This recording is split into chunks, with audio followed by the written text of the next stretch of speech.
Diga conmigo, yo soy global.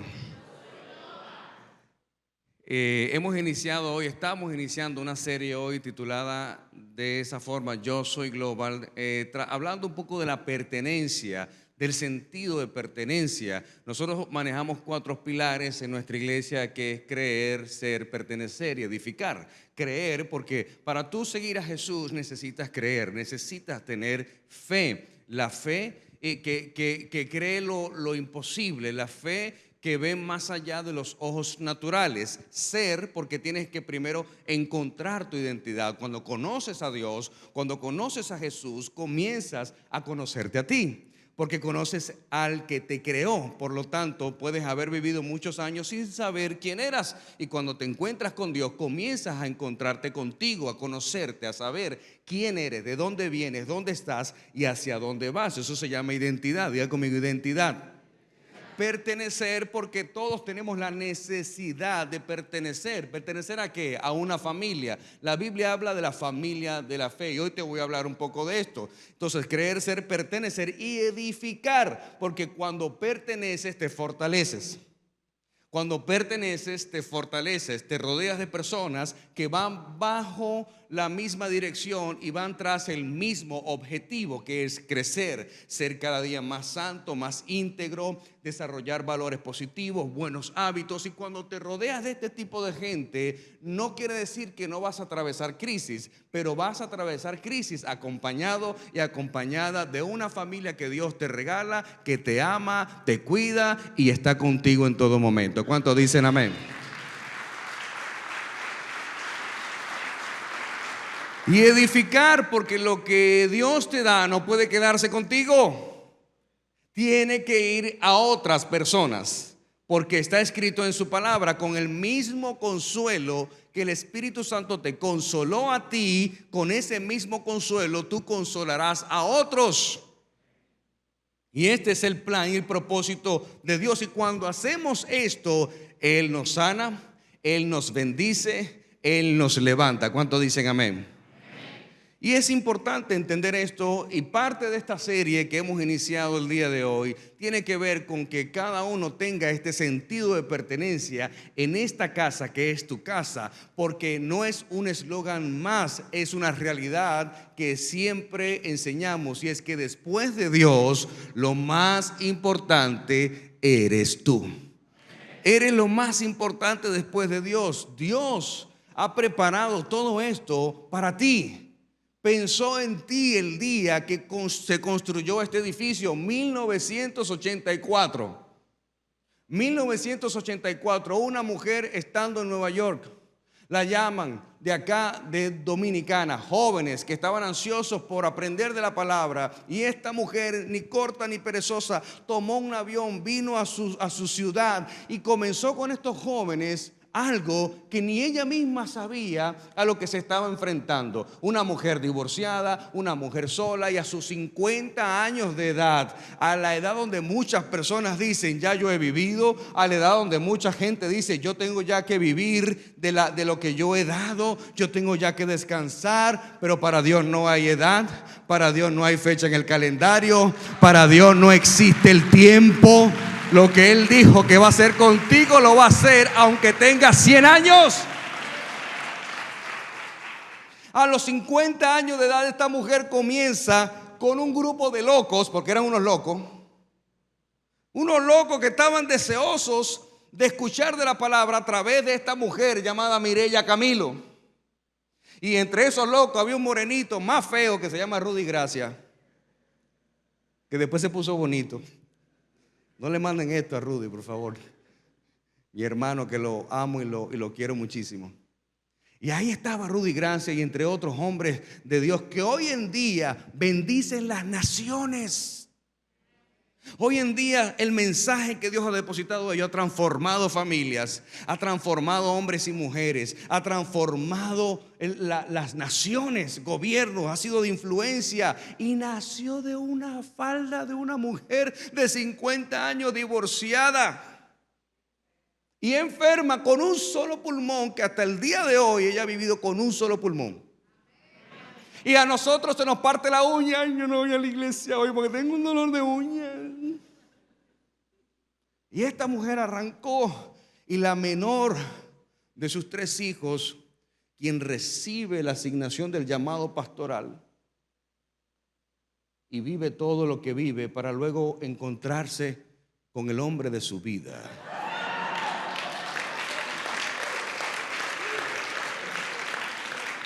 Porque ustedes aplauden, ¿ustedes saben de qué yo estoy hablando?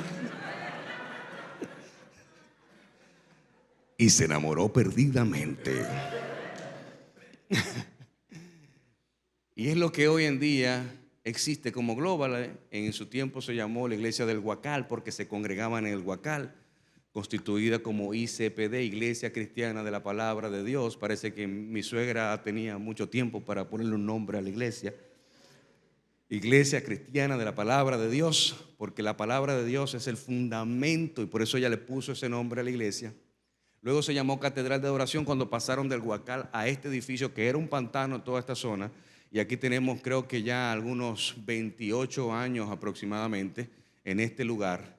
Y cuando Dios comenzó a traer a mi suegra a construir este edificio, donde eran los mismos jóvenes que pusieron los bloques, eran los mismos jóvenes que estaban batiendo cemento, universitarios, gente trabajadora que se ponían a vender empanadas para recoger dinero y para comprar los blogs. Y el Señor tocó al dueño de una empresa de hormigón y donó el hormigón, lo ofrendó, y esto tiene hormigón por todos los lados. Y en ese momento Dios estaba pensando en ti. Dios estaba diciendo: algún día va a venir mi hijo, algún día va a venir mi hija y se va a sentar aquí y su vida va a ser transformada.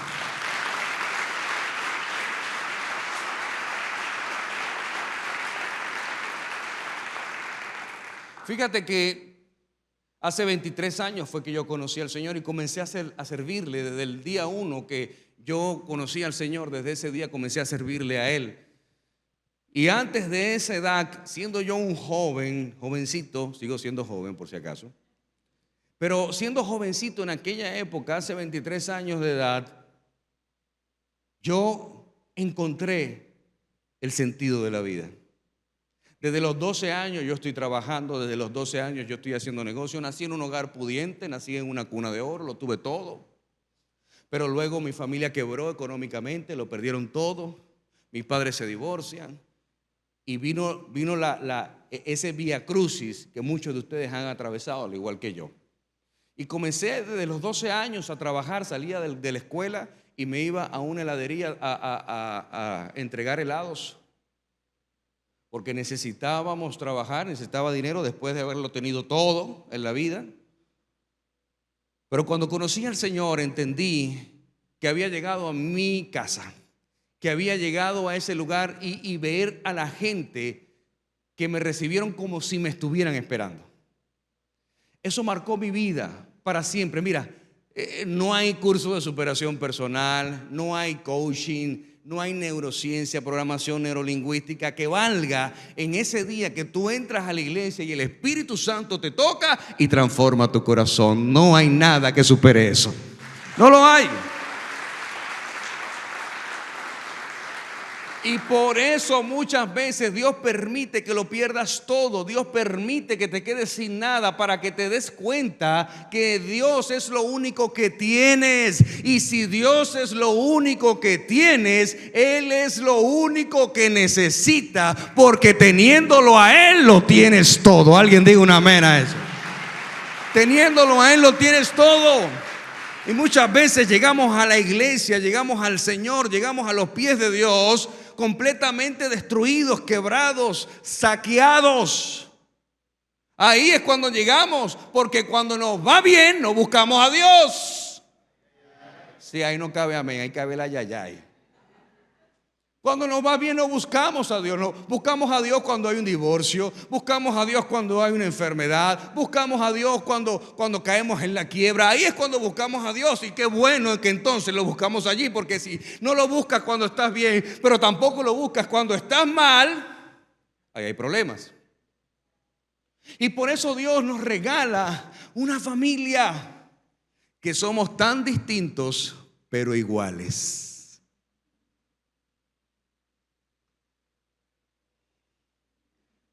Iguales, ¿por qué? Porque le servimos al mismo Dios, Somos hijos de un mismo Padre, vamos al mismo lugar, queremos lo mismo. Pero distintos, ¿por qué? Porque somos un cuerpo, el Cristo Jesús, con funciones distintas. Y hay muchos tipos de familia. A nivel psicológico y conductual se enseña, por ejemplo, la familia nuclear.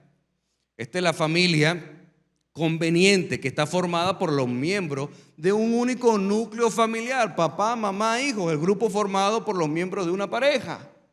Pero también existe la familia extendida, la red de afines que actúa como una comunidad cerrada. Este tipo de estructuras que son parentales pueden incluir a los padres con sus hijos, pero a los hermanos de los padres con sus hijos, los miembros de las generaciones ascendentes, abuelos, tíos, bisabuelos o de la misma generación.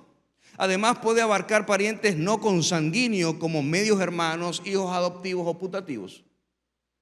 Es esta familia armada, donde en la casa vive un tío, donde vive un primo o donde vive un primo que no tiene nada que ver consanguíneamente hablando, pero es primo porque se crió con nosotros.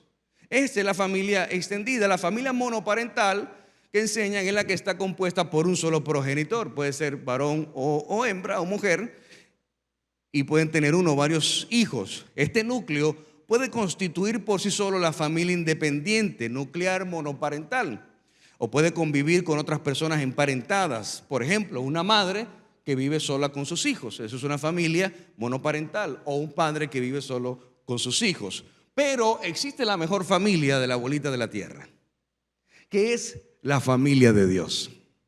Esta familia es la que Dios constituye, y por eso dice que un amigo es más que un hermano en tiempos de angustia.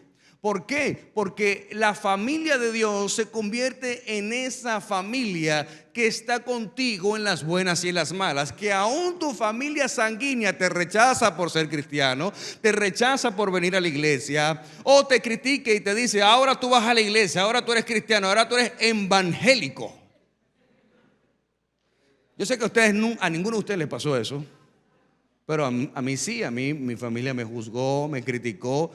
Quizás yo le hubiera dicho que caí en las drogas y me hubieran aceptado y me hubieran aplaudido, pero como le dije, comencé a ir a la iglesia, me dijeron: o sea que ya tú no eres católico. No, ahora estoy conociendo a Dios. Yo recuerdo que yo iba donde mi abuela y abría la Biblia que ella tenía en un pedestal en la entrada de la casa, en el Salmo 91, que estaba toda llena de polvo porque nadie la leía. Me recuerda ese chiste que decía: el niño le dice a la mamá: mamá, ¿de quién es ese libro? Y ella le dice: ese es el libro de Dios. Y él le dice: ¿y por qué no se lo devuelven? Porque aquí nadie lo lee. Y comienzo a tener una relación con Dios, no una religión. Y en Romanos 8:15, vámonos a Romanos 8:15.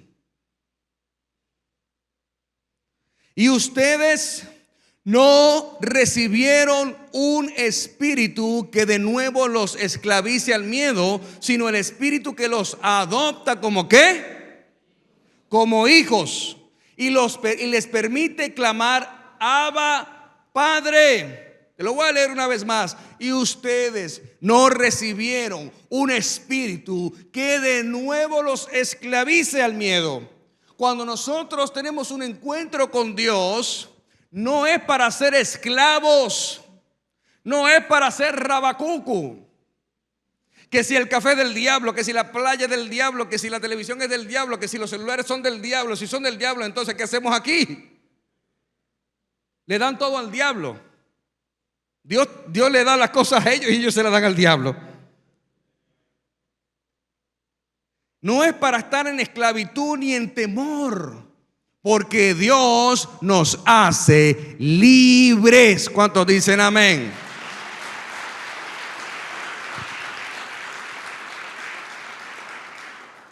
Y dice: sino el espíritu que los adopta. Está hablando del espíritu de Dios. Sino el espíritu que los adopta como hijos y les permite clamar: Abba, Padre. La palabra Abba significa papito. Ese Abba es esa intimidad entre el Padre y el Hijo y el Padre, el papito. Y nos adoptó y nos dio, dice otro verso, la potestad de ser llamados hijos de Dios. Es decir, no eres huérfano, no eres huérfana, tienes un Padre celestial que ha estado contigo siempre. He escuchado testimonio de gente que luego que tienen un encuentro con el Señor y haber vivido muchas crisis en su vida, dice: hoy entiendo que Dios siempre estuvo conmigo. A pesar de las crisis, a pesar de mi abandono, a pesar del maltrato, a pesar de haber quedado en la calle, a pesar de haber perdido a alguien querido, Dios siempre estuvo conmigo. Siempre. Y hay solo dos caminos para entrar en una familia. Puedes nacer dentro de ella o puedes ser adoptado por ella. Y Dios hace ambas cosas. Dios nos da un nuevo nacimiento y también nos adopta en la familia de Dios. Por eso en la ley romana, durante los tiempos del Nuevo Testamento, podías incluso repudiar un hijo. Un hijo que nació, un hijo sanguíneo, podía ser incluso sacado de la herencia. Oiga esto, qué interesante. Pero según la ley romana, a alguien que había sido adoptado, la ley no permitía, prohibía que ese hijo adoptado sea sacado de la herencia. Hello. Lo que quiere decir que si tú y yo somos hijos adoptados, no hay forma de ser retirado de la herencia sobrenatural y eterna que Dios tiene para cada uno de nosotros. Dios dice que no solo has nacido de nuevo en su familia, sino que también te ha adoptado y no hay ninguna forma de que Él te vaya a repudiar. Estas son buenas noticias. Estas son buenas noticias que me enseñan y me dicen que a pesar de que yo crea, de que yo sienta o de que yo piense que Dios me ha abandonado, no es así. Que a pesar de que tú hagas lo que hagas, cometas los errores que cometas, Dios siempre está y estará en el mismo lugar esperando que tú acudas a Él. Eso es lo que Dios hace, lo que hace un padre. Juan 17:21. Esta es la última oración que hace Jesús en la tierra. Jesús, antes de partir, queda registrado en este verso la última oración donde Él dice: Padre, que ellos sean uno como tú y yo somos uno. Dice: para que todos sean uno, Padre, así como tú estás en mí y yo en ti. Permite que ellos también estén en nosotros para que el mundo crea que tú me has enviado. La Biblia enseña que Jesús y el Padre son uno. Y además de que Jesús, siendo el unigénito Hijo de Dios, lo que quiere decir que este término familiar indica que Dios considera a Jesús como miembro de la familia. A los creyentes nacidos de nuevo se nos dice que también somos miembros de esta familia. ¿Cómo podemos llegar a ser parte de esta familia de Dios? Cuando escuchamos el Evangelio. Cuando confesamos nuestros pecados, cuando ponemos nuestra fe y nuestra confianza en Jesucristo, en ese momento comenzamos a nacer de nuevo en el reino de Dios como sus hijos y nos convertimos en herederos con Él por la eternidad. Por eso cuando yo entré, y mire que yo era bastante curioso cuando jovencito, yo recorrí cualquier corriente religiosa que te puedas imaginar. Evidentemente nací en un hogar católico. No tengo nada contra los católicos, porque el catolicismo y los católicos son dos cosas distintas. El catolicismo y los católicos son dos cosas distintas. Porque el catolicismo es un sistema faraónico. Los católicos son personas hermosísimas y que amamos. Entienda eso. Y que Dios ama también. Porque Dios ama aún a los pecadores. Aborrece su pecado, pero Dios ama a los pecadores. ¿O qué éramos nosotros?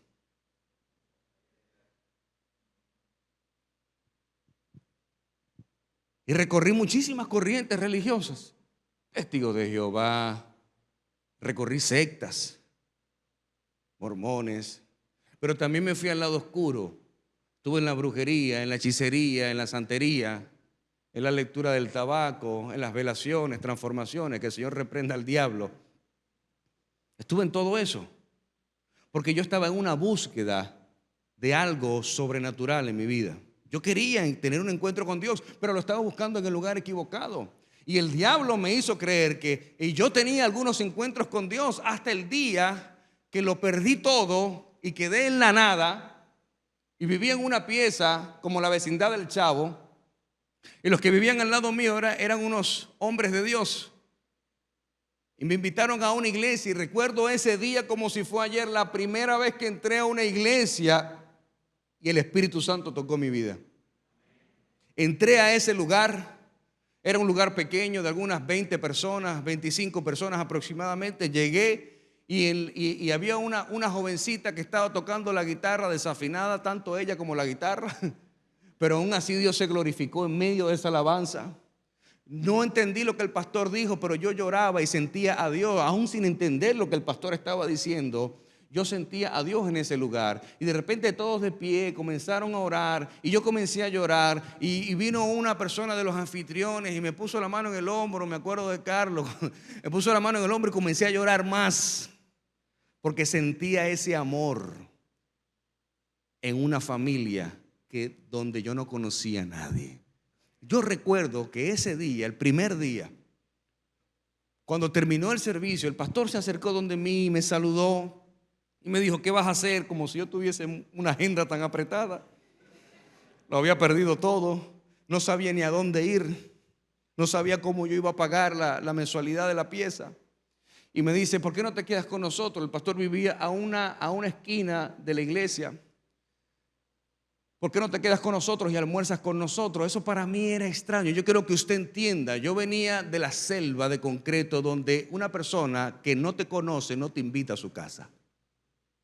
Una persona que no te conoce no te invita a su casa a almorzar.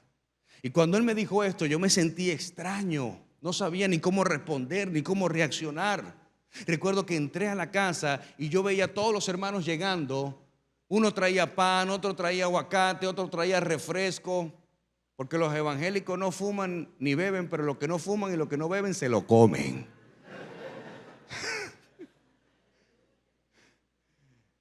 Por eso es que estamos tan bendecidos. Y yo veía todo este ambiente de amor, de fraternidad. Y yo recuerdo que yo me encerraba en el baño a llorar porque no quería que me vieran llorar. Yo estaba siendo ministrado por el Espíritu Santo en el amor de la familia de la fe. Y yo me encerraba a llorar y yo decía: ¿por qué estoy llorando? O sea, ¿qué es esto que estoy sintiendo? Yo nunca había sentido el amor de una familia. Nunca. Y nací en una familia normal como cualquier otro. Pero no hubo amor porque venimos de una familia fracturada, tanto por papá y mamá. Mi mamá nunca conoció a su papá.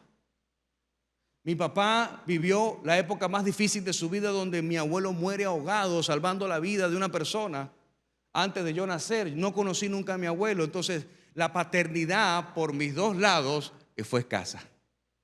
No hubo paternidad por los dos lados. Y cuando digo paternidad me refiero a que un abuelo como patriarca desapareció de este lado y otro abuelo por este lado desaparece también.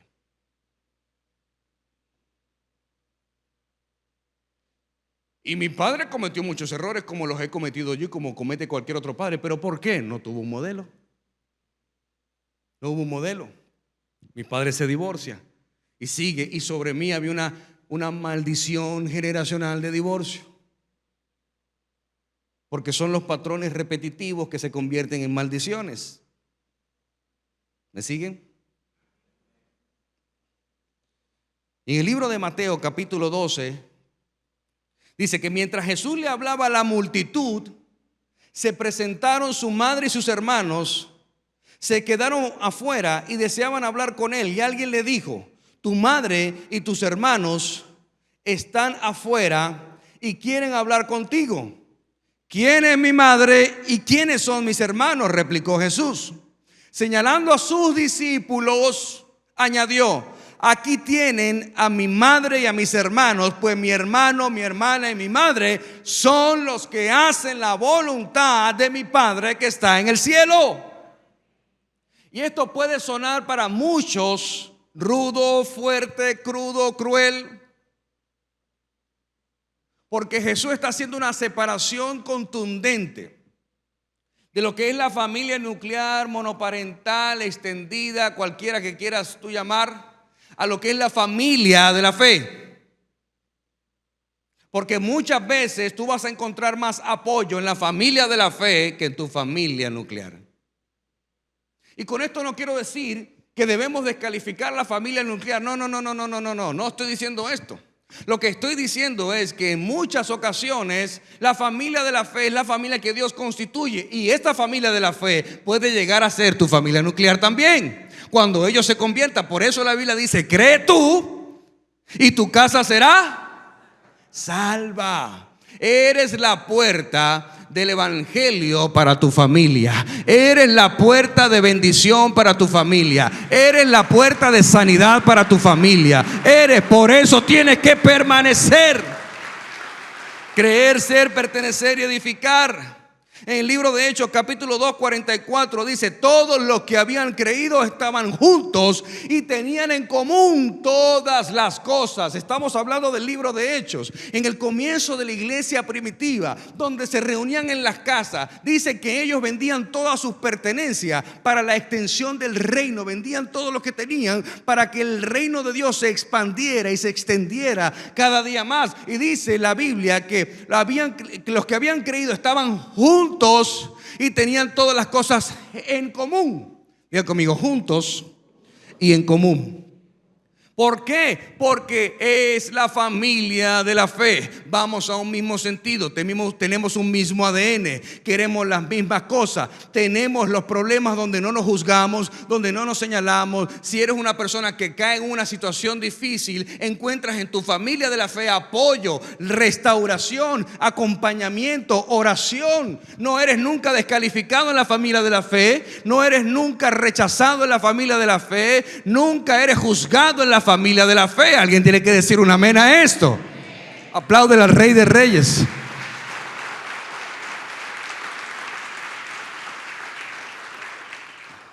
Todo en común, porque una familia está unida en el mismo sentir.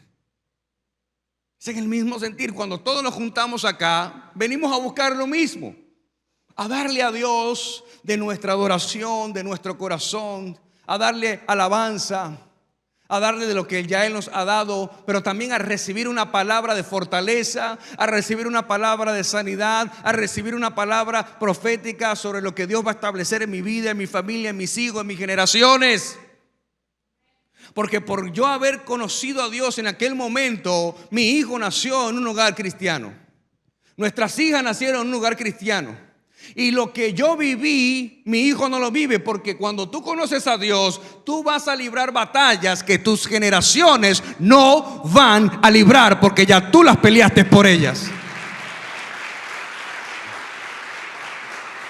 Porque hemos sido trasladados de las tinieblas a la luz admirable.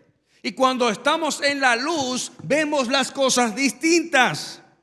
En 1 Corintios capítulo 12, 21 y 22 dice: el ojo no puede decirle a la mano: no te necesito. Ni puede la cabeza decirle a los pies: no los necesito. Al contrario, los miembros del cuerpo que parecen más débiles son indispensables. Porque cuando uno dice soy fuerte, ¿cuál es la señal que uno hace? Pero si quedas ciego, ¿qué fuerte vas a hacer? Y mira cómo dice que aún los que parecen ser más débiles son los más indispensables, los más necesarios. Jesús habla, el apóstol habla de este verso, dando a entender que nosotros somos un cuerpo. Yo no puedo decirle a mi hermano o a mi hermana: no te necesito,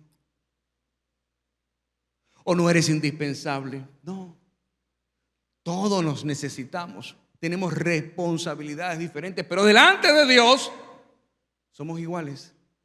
Delante de Dios todos somos iguales. El que maneja un Uber como aquel que tiene una transnacional y factura $100 millones diarios. Delante de Dios somos iguales. Y no le puedo decir al que maneja el Uber: no te necesito. No. Al contrario, nos necesitamos todos. Y eso es lo hermoso de la familia, de la fe, que nos complementamos, porque en la diversidad hay crecimiento. Hablábamos con una pareja los otros días y ella decía, es que él es muy diferente a mí. Y nosotros le decíamos, gracias a Dios. Gracias a Dios, porque si fueran iguales, hace rato ya hubieran acabado el uno con el otro. Porque en los matrimonios, la diferencia de mi esposa fue lo que me atrajo. Preste atención a esto. Yo veía a mi esposa, yo soy acelerado y medio. Y yo veía a mi esposa pasiva, que hablaba con una calma. Ante cualquier terremoto vamos a orar. Y me ministraba una paz. Yo decía, yo me quiero casar con ella. Eso fue lo que me atrajo. Después que nos casamos,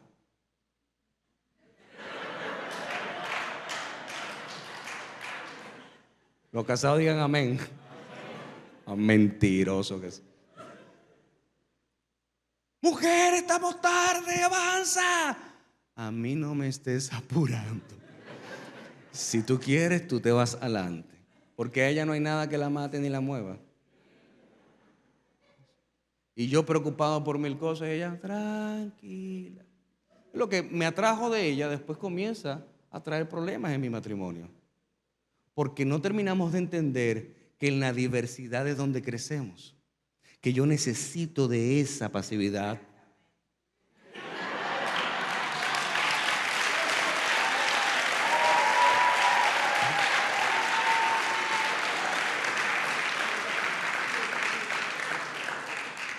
Yo no he terminado la frase. Así como ella necesita de mi habilidad y agilidad.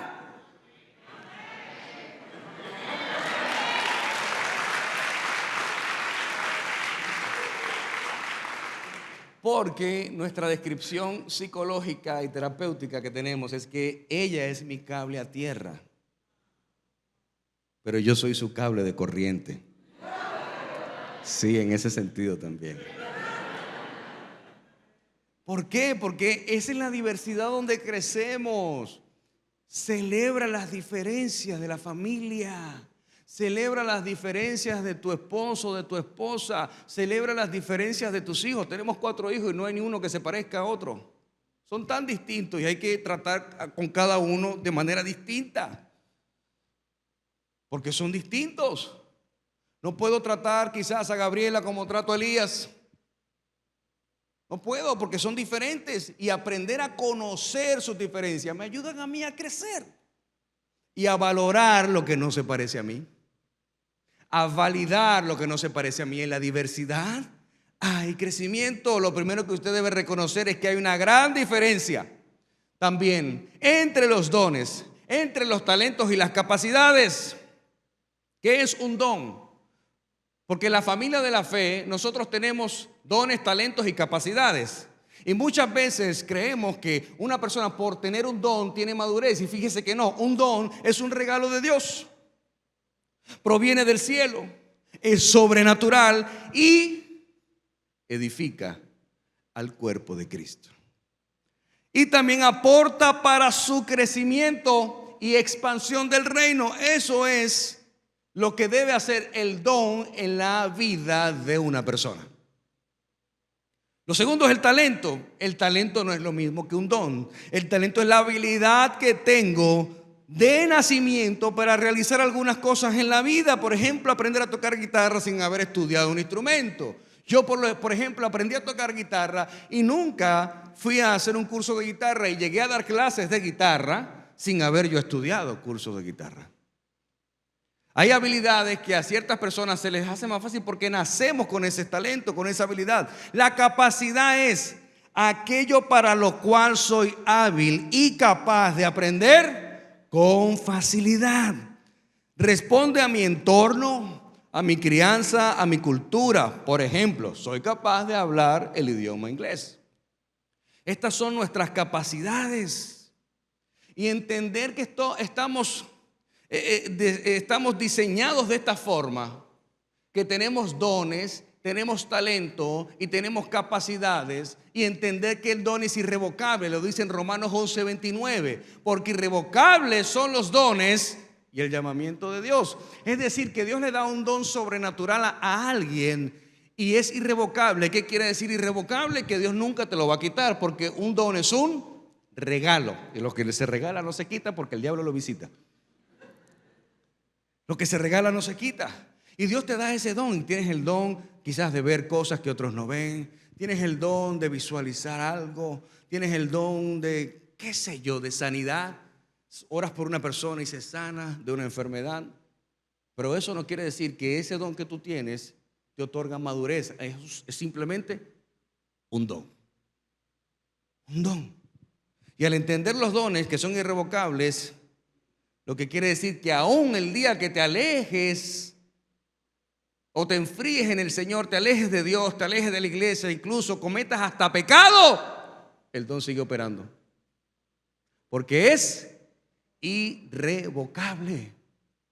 Por eso el don no determina la madurez de un hombre y una mujer de Dios. No lo determina. El don no lo determina. Puedes tener muchos dones y aún así estar en pecado.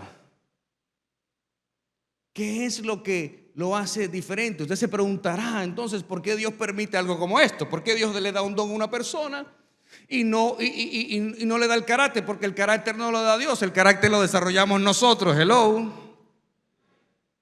Porque lo que Dios nos enseña a través de esto es que no podemos fiarnos del don. La Biblia enseña que no podemos ser sabios en nuestra propia sabiduría. No podemos ser sabios en nuestra propia prudencia. Por eso yo no tomo decisiones en nuestro matrimonio que puedan afectarlo sin tener un referee.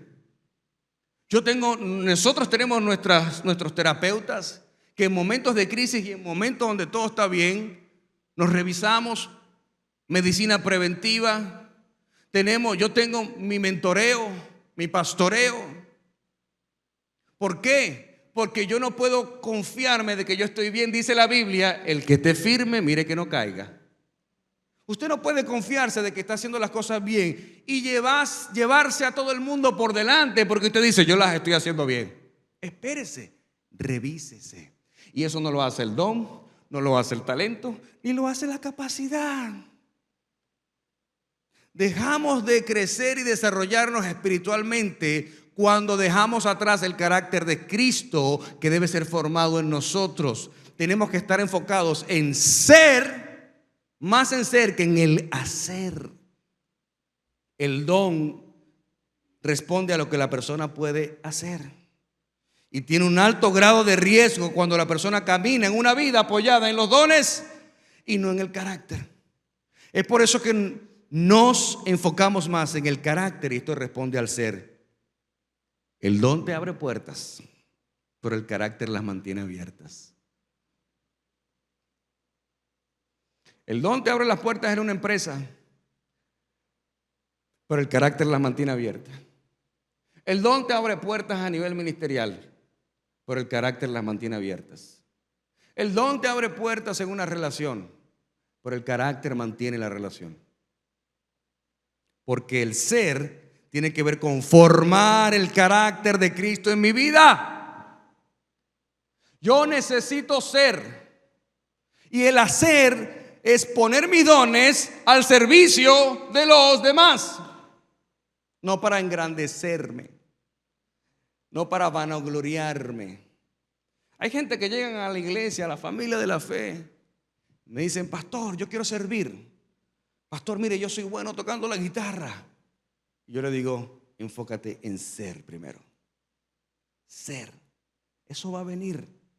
Porque hay un problema cuando alguien se enfoca más en hacer que en ser. Se desgasta, se ofende porque es almático, no crece, quiere recompensa de lo que hace, exige, se compromete y no cumple. Porque está enfocado en el hacer, no en el ser. Y cuando tú no eres y haces, te desgasta. Por eso le digo a la gente, tranquilo, yo necesito mucha gente que sirva en la iglesia. Claro, porque servir me ayuda, pero es algo progresivo. Porque imagínate una persona sirviendo y su matrimonio se está destruyendo. Imagínate una persona sirviendo y tiene problemas con el alcohol. Imagínate una persona sirviendo y no sabe qué hacer con su empresa que se está quebrando. No va a servir bien, porque el que no vive para servir, no sirve para vivir. Y tienes que primero ser para luego hacer. Trabaja en el hacer, es muy importante. Pero antes de trabajar en el hacer es necesario desarrollar el ser. Cuando el don sin el carácter te lleva al desastre, no culpes a los demás.